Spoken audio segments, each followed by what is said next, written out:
नागमा, आप देख रहे हैं हम लोग, और आप तमाम लोगों को अंतर्राष्ट्रीय वुमेन्स डे की बहुत बहुत बधाई। उम्मीद हम ये करते हैं कि हम हर दिन को वुमेन्स डे के तौर पे मनाएंगे, यानी कि औरतों को उनकी बराबरी का हक, उनको जीने का हक और वो तमाम चीजें उनको भी मिलेंगी, उसी बराबरी से मिलेंगी। हर साल वैसे 8 मार्च को दुनिया भर में अंतर्राष्ट्रीय वुमेन्स डे मनाया जाता है, जब सामाजिक, सियासी, आर्थिक, सांस्कृतिक इन तमाम क्षेत्रों में औरतों की कामयाबी का जश्न मनाया जाता है। और साथ ही इस दिन के बहाने कोशिश रहती है कि बराबरी के मुद्दे को, यानी कि औरतों की बराबरी के मुद्दे को फिर से दोहराया जाए, उसमें तेजी लाई जाए। ऐसे सैकड़ों साल हो गए, शायद 100 साल से ज्यादा, जब अंतर्राष्ट्रीय वुमेन्स डे की मनाने की शुरुआत हुई है, लेकिन 1911 से वुमेन्स डे मनाया जा रहा है एक फॉर्मल तरीके से, और यूनाइटेड नेशंस ने पहली बार 1975 में मनाया। तब से अब तक, अब हम 2016 में हैं, 2016 है ये साल, दुनिया में बहुत कुछ बदला है, औरतों की लड़ाई में बहुत कुछ बदला है, समाज और औरतों को लेकर जो नजरिया है लोगों का वो बदला है, उसमें एक बड़ा शिफ्ट आया है, और औरतों की आज़ादी और बराबरी के बारे में लोगों के ख्याल बदले हैं। बल्कि इस पीढ़ी की जो लड़कियां हैं वो ये समझ सकती हैं कि लड़ाई जैसे अब जीत ली गई है, लेकिन जो पुराने लोग इस लड़ाई से जुड़े हुए वो जानते हैं कि बहुत कुछ बदला है, लेकिन अभी भी जो पुरुष प्रधान समाज है, जहां पर पेट्रियार्की है अपनी जड़ जमाई हुई है, वहां पर लड़ाई जो है अभी बाकी है, बहुत कुछ बदलना बाकी है। इसलिए हर दिन को अंतर्राष्ट्रीय वुमेन्स डे के तौर पे मनाने की जरूरत है कि ताकि जो लड़कियां हैं उनके आने वाला कल रोशन हो, महफूज हो और बराबरी का हो। और हमारे साथ इस मौके पे बहुत एक अच्छा, बहुत बेहतरीन पैनल है उन तमाम औरतों का। एक पुरुष भी हमारे साथ है, क्योंकि हम पुरुषों को इससे अलग नहीं रखना चाहते, लेकिन इन तमाम औरतों को जिन्होंने बहुत कुछ अचीव किया है, जो इस लड़ाई से जुड़ी रही हैं, मैं आपको मिलवा दूं उन तमाम लोगों से। हमारे साथ कमला भसीन है, सामाजिक कार्यकर्ता, बेशुमार किताबें लिखी इन्होंने इस मुद्दे पे और लंबे समय से इस लड़ाई के साथ जुड़ी हुई हैं। बच्चों तक की किताबें लिखी हैं, जो कि जेंडर इक्वालिटी और जेंडर स्टीरियोटाइप्स कैसे नहीं होना चाहिए उसको ब्रेक करते हुए किताबें हैं। हमारे साथ रश्मि आनंद है, जिन्होंने women of the elements on positivity और पावर, जॉय जैसी किताबें लिखी हैं और खुद अपनी जिंदगी में बहुत जद्दोजहद करके इस मुकाम पर पहुंची हैं। हमारे साथ सायरी चहल हैं, जो शिरोज की संस्थापक हैं। Vini Meshram, Dalit Indian chamber of commerce and industry ladies wing की चेयरमैन है और खुद की मैन्युफैक्चरिंग कंपनी है इनकी। और मुंबई से हमारे साथ कायजात कोतवाल हैं, जो producer, director, actor, writer, designer हैं। त्रिवेंद्रम से हमारे साथ जुड़ रही हैं मीरा सान्याल, जो पूर्व बैंकर हैं, राजनीति से जुड़ी हुई हैं। बहुत बहुत स्वागत है आप तमाम लोगों का। कमला जी, मैं आपसे शुरू करना चाहती हूं कि अंतर्राष्ट्रीय वुमेन्स डे के कुछ पहले से ही ये चर्चा शुरू हो जाती है। इसके दो पक्ष एक तरह से हैं कि जरूरत क्या है अंतर्राष्ट्रीय वुमेन्स डे को मनाने की? क्या सिर्फ एक औपचारिकता भर है, सिर्फ एक किताबों में या बड़े बड़े ऑर्गेनाइजेशंस और तमाम जगह ये भी एक बहाना मिल गया है मार्केट को कि हम अंतर्राष्ट्रीय वुमेन्स डे बना रहे हैं, या इससे कुछ हासिल भी होता है? पहले तो मुबारक आप सबको दोबारा मैं देती हूं। और हम लोग दिन की बात कर रहे हैं, महिला अंतर्राष्ट्रीय महिला दिवस, तो सिर्फ दिन हमें नहीं चाहिए, हमें साथ में रात भी चाहिए। बिल्कुल। हम कहते हैं, कहती है दुनिया की नारी, दिन हो हमारा, रात हमारी। जी। क्यों? तो मेरा तो ये सबसे बड़ा त्योहार है मेरी जिंदगी में, जो मैं पिछले 40-45 वर्षों से मना रही हूँ। और हर त्योहारों जैसे ये मुझे सेलिब्रेट करने का मौका देता है। ये त्योहार मुझे दुनिया की हर उस औरत और उस मर्द से जोड़ता है जो समाज में औरत और मर्दों की बराबरी के लिए जद्दोजहद कर रहे हैं। ये मुझे मेरी अपनी जद्दोजहद से जोड़ता है और मुझे मौका देता है कि मैं बैठ के सोचूं कि यहाँ से यहाँ तक तो पहुंच गए हैं, अभी क्या क्या बचा है, क्या क्या और हासिल करना है। तो जो हासिल कर लिया उसको सेलिब्रेट करते हैं, और जो हासिल करना है उसके लिए दोबारा से कसम खाते हैं, अहद करते हैं। क्योंकि मैं मानती हूं कि अगर देश की औरत आजाद नहीं है, समान नहीं है, तो देश आजाद नहीं है। जी। तो मेरे लिए तो वेरी वेरी गुड डे है। औरतें आजाद नहीं है तो मर्द भी आजाद नहीं होंगे। बिल्कुल नहीं। स्टैट्स शेयर करना चाहूंगी। अभी भी किसी रूम में अगर 100 सीईओज को खड़ा कर दिया जाए तो सिर्फ 5 महिलाएं मिलेंगी। अगर किसी रूम में 100 मैनेजर्स को खड़ा कर दिया जाए तो 17 महिलाएं मिलेंगी। हर 100 महिलाओं में से जो काम करना शुरू करती हैं उसमें से 48% ड्रॉप आउट कर जाते हैं और उनका करियर फिर कभी शायद दोबारा शुरू भी नहीं होता। तो ये हम एक अभी भी पढ़े लिखे वर्ग की बात कर रहे हैं, अर्बन मिडिल क्लास की बात कर रहे हैं, मैं अभी भी इससे नीचे नहीं जा रही हूँ, पर गिवन कि हम इतनी बड़ी मिडिल क्लास है, करीब 100 मिलियन महिलाएं हैं जो पढ़ी लिखी हैं, काम कर सकती हैं, कॉरपोरेट्स में काम कर सकती हैं, देश की तरक्की में, देश की आर्थिक उन्नति में योगदान दे सकती हैं, वो बिना किसी खास वजह के, बिना किसी खास बैरियर के, ये बैरियर हमें दिखाई नहीं देते, उसके बिना ही सिस्टम से बाहर चली जाती हैं। तो ये जो सिस्टम से बाहर जा रही हैं औरतें, जो मजबूरी उनके साथ है, जैसे आप कह रहे हैं बोर्ड रूम में महिलाएं फिर भी कम दिखाई देती हैं, 5% हैं। हमने जो अभी क्लिपिंग शुरू में दिखाई थी जिसमें करीना कपूर कह रही थी कि अगर औरतें ये कहें कि मेरे घर में बच्चा बीमार है और मुझे वापस जाना है, तो होता है कि this is a reason why you should not hire women. क्या ये एक वजह होती है कि वो प्राइमरी केयर टेकर हैं तो उनको कॉम्प्रोमाइज करना पड़ता है? बिल्कुल। तो इस मुद्दे के दो पहलू हैं। पहला पहलू कि women run the care giving economy. हमारे देश में इतने त्यौहार हैं, बड़ी बड़ी शादियां हैं, बड़े बर्थडेज हैं, बड़ी फैमिलीज हैं, उनको कौन चलाता है? महिलाएं चलाती हैं। क्या हम उस योगदान को कोई नाम देंगे, उसका कोई आर्थिक नंबर लगाएंगे?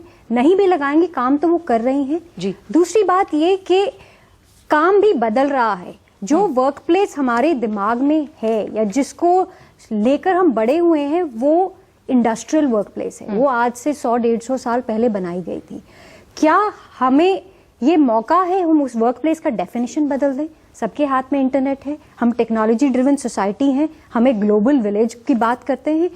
क्या ये दो मुद्दे एक दूसरे से जुड़ सकते हैं और क्या ये जुड़ के महिलाओं के लिए कुछ कर सकते हैं? हमारा मानना है बिल्कुल कर सकते हैं, क्योंकि द वॉक इज 2 ways। इधर से महिलाएं चलेंगी और वर्कफोर्स में जाएंगी, उधर से आदमी चलेंगे और वो केयर गिविंग इकोनॉमी में अपना योगदान बढ़ाएंगे, और ये रियल विकास है।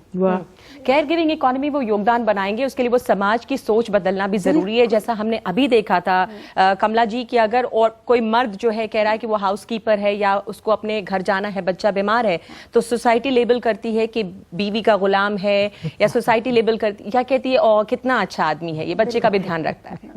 बिल्कुल ऐसा उनके ऊपर कहना पड़ता है। हाँ।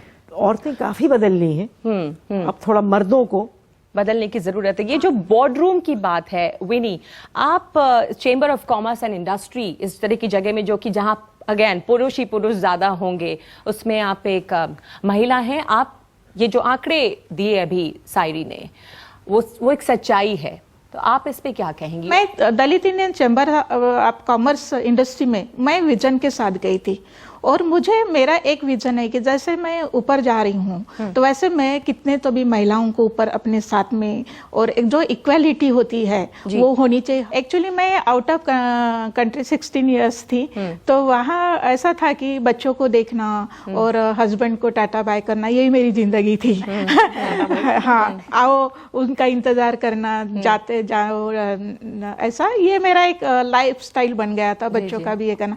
जब यहाँ मैं शिफ्ट हो गई तो मुझे लगा कि यार यहाँ तो इतना इंडिया में अपॉर्चुनिटी है और हमें कुछ ना कुछ करना चाहिए। मैं एक गांव से पैदा हुई हूँ कि जहाँ बिजली नहीं थी, जहाँ पे पानी नहीं था, ऐसे कुएं थे, ऐसे गांव में मैं पैदा हो गई। और वो 25 साल पहले मैं ग्रेजुएशन किया।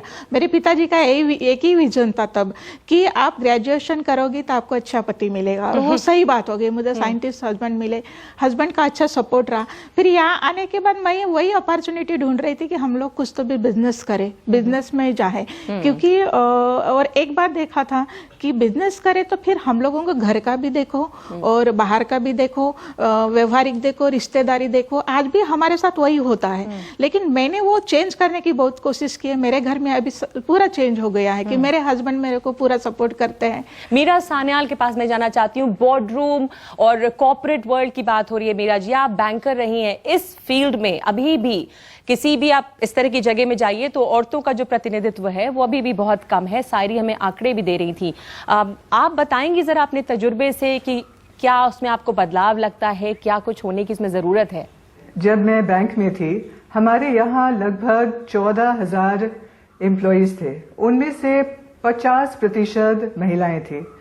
और मैंने ये देखा है कि महिलाएं कब छोड़ती हैं काम, जब उनकी शादी होती है, उनके हस्बैंड ट्रांसफर हो जाते हैं, या जब उनके बच्चे होते हैं, या जब उनकी कोई बुजुर्ग परिवार में बीमार पड़ जाते हैं, माँ या सास या ससुर। तो these are the 3 times in their career कि जब औरत अपना करियर छोड़ देती है। क्योंकि जैसे अब किसी ने कहा था, women are the primary care givers, और वो हमारे ही देश में नहीं पूरे दुनिया में महिलाएं ये काम करती हैं। और जब ये मौका आता है कि चूज करना होता है, कौन चूज करता है कि मैं घर में रहूं, ज्यादा करके महिलाएं चूज करती हैं।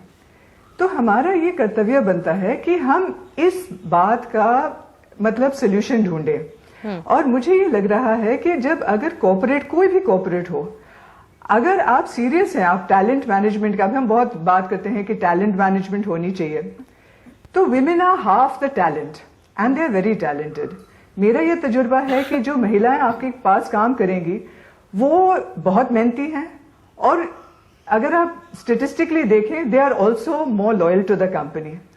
महिलाएं कम छोड़ती हैं, वो मतलब 100 रुपए 1000 रुपए के लिए नौकरी नहीं छोड़ेंगी। They will stay with you, but you need to have flexibility. तो बहुत सारे अब ऑर्गेनाइजेशंस में ये हो रहा है, हमने भी यही किया था कि फ्लेक्सिबल वर्क आवर्स कीजिए। जी, आज जैसे किसी ने कहा था, टेक्नोलॉजी बहुत हमें फायदा देती है। You can work in your own place in your own time. और अगर कोई भी ऑर्गेनाइजेशन फ्लेक्सिबल वर्क टाइम करे तो वो महिलाएं के लिए भी फायदेमंद है और पुरुषों के लिए भी। जैसे आपने कहा, आजकल मैं ये कहूंगी कि बहुत सारे ऐसे लोग हैं, जो बहुत सारे पुरुष हैं जो गर्व से कहते हैं, I went to my child's parent teacher association. मेरे जो पति हैं वो मेरा पूरा सहयोग करते हैं, वो स्कूल में भी जाते हैं, स्पोर्ट्स डे में भी जाते हैं। और आज के पीढ़ी में बहुत सारे ऐसे मेन हैं जो ये करते हैं। जी कायजाद, ये जो बात अभी मीरा जी ने की, वो बदलाव आपको कितना नजर आता है समाज में? मैं ये बदलाव देख रहा हूं, पर जितना मैं चाहता हूं उतना नहीं दिखाई दे रहा है। 2 साल पहले मैंने एक स्कूल में काम किया था जहां मैंने उनका प्ले डायरेक्ट किया, बहुत मशहूर स्कूल है। और वहां 2 साल काम करते, ये प्ले डायरेक्ट करते, 6-6 महीने का काम किया। वहां एक भी बाप नहीं आया कॉस्ट्यूम्स में हेल्प करने के लिए, बच्चों को वहां मॉनिटर करने के लिए, उनका टाइम वॉलंटियर करने के लिए, ये प्ले को सफल बनाने में एक भी बाप नहीं आया। ये बहुत मशहूर स्कूल है। सो जो हम बदलाव देखते हैं, मेरे लिए ये काफी बदलाव नहीं है। मैं ये कहना चाहता हूं कि ये जो हमारा March 8 इंटरनेशनल वुमेन्स डे है, जो बाकी के 364 डेज है, हमें एंटी पेट्रियार्की डे बनाना चाहिए ताकि we understand and start to dismantle this monster that we have created. And one more point कि जो कमला जी ने बात बताई कि उन्हें ये इंटरनेशनल रात भी चाहिए। The issue of safety for women, right? The issue of the violence that women face हर दिन, हर मिनट, हर पल, जब तक हम ये इश्यू को बाहर ना हटाए, till we don't end that violence, this issue of equality becomes almost impossible. ऐसा समाज बनाना जहां पर जो महफूज हो औरतों के लिए, रश्मि, जहां पे औरतों को ये खौफ नहीं हो, वो वायलेंस उनके खिलाफ जो है वो खत्म हो, बराबरी के मौके मिलें। आप अब बहुत कामयाब हैं और बहुत खुशी होती है मुझे आपको देख के कॉन्फिडेंट रूप में। मैं कई साल पहले जब आपसे मैं मिली थी पहली दफ़ा एक शो के दौरान, उस वक्त जो था आपका कॉन्फिडेंस लेवल बहुत कम था और आप उस वक्त एक बहुत वायलेंट रिलेशनशिप से बाहर आई थी। डोमेस्टिक वायलेंस हम लोगों को लगता अक्सर कि ऐसे ही लोग, सिर्फ ऐसी ही औरतें झेलती होंगी जो पढ़ी लिखी ना हो, जो अपने फैसले ना ले सके, लेकिन तमाम आपकी क्वालिफिकेशंस के बावजूद बहुत दिन तक आपने ये झेला और फिर हिम्मत की। मैं चाहती हूँ थोड़ा सा आप हमें बताएं उस बारे में भी, इसके पहले कि मैं आपकी कामयाबियों की बात करूं, कि कैसे उन मुश्किलों से आप बाहर आई जो कि बहुत तमाम औरतों के लिए बहुत बड़ा इंस्पिरेशन हो सकता है। तो 10 साल मैंने घरेलू हिंसा जूझी। मेरे 2 बच्चे थे। जब मैं निकली तो मेरी बेटी 9 साल की थी और मेरा बेटा 5 साल का। मेरे बेटे ने बात करनी बंद कर दी थी। मैं हर वक्त ये बात बोलती हूँ कि मेरी ऐसी ही कोई हड्डी थी जो ना तोड़ी गई हो उन 10 साल के दौरान। लेकिन जब मेरे बेटे ने बात करनी बंद करी तो that was like a wake up call for me कि मैंने अब तो निकलना है। मुझे फादर और ब्रदर का कोई सहारा नहीं मिला। बात करनी बंद की, यानी कि वो बोलना उसने बंद कर दिया था, बंद बिल्कुल कर- वायलेंस अपने- देखकर। जी, he went into trauma. Mother का सपोर्ट था इमोशनल, लेकिन फाइनेंशियल कोई सपोर्ट नहीं था, वो दे ही नहीं सकती थी, उनको अलाउड नहीं था। बहुत तकलीफ़ों के बाद थोड़ी ज़िंदगी ठीक हुई, और जैसे जैसे मैं आगे बढ़ती गई और टाइम से चीज़ें ठीक होती गई, तो मैं उन मुद्दों पे काम करना मैंने शुरू किया जिन्होंने मेरी अपनी लाइफ को इतना डेवस्टेट कर दिया था। सो बहुत हार्ड जर्नी थी पैसे के लिए। फाइनेंशियली तो मुझे कभी कभी पता नहीं था कि अगले मंथ की मैं बिजली का बिल कहाँ से दूंगी, लेकिन फिर हिम्मत बढ़ती गई, टाइम समय चलता गया, आगे बढ़ती गई। बच्चे और दोनों आपके साथ ही दोनों हैं? बच्चे, यस। आपने बच्चों को पाला अकेले रहकर, जबकि आपको इस बात का डर था कि बिजली बिल, यानी घर कैसे चलेगा, बावजूद इसके 2 बच्चे जो बड़े हो गए। यस, और अब मेरी बेटी 23 साल की है, 22 साल की, और सेंट स्टीफन से उसने कॉलेज ख़त्म किया है। अब वो जेंडर और वायलेंस पे मास्टर्स करना चाहती है। 4 यूनिवर्सिटीज़ में उसको एडमिशन मिल गया है यूके में। अब देखते हैं। मेरा बेटा जिसने बात करनी बंद कर दी थी, मैंने कभी सोचा नहीं था कि वो क्लास 2 भी कर सकेगा, लेकिन अंबेडकर यूनिवर्सिटी में he is doing history honours with sociology, wants to work with me. So मेरी सबसे बड़ी जो मेरे लिए बात है कि मेरे दोनों बच्चे मेरे साथ काम करना चाहते हैं, और वही काम करना चाहते हैं जिन मुद्दों ने हमको हमारी ज़िंदगी तबाह कर दी, उन मुद्दों पे हम काम करते हैं और करना चाहते हैं।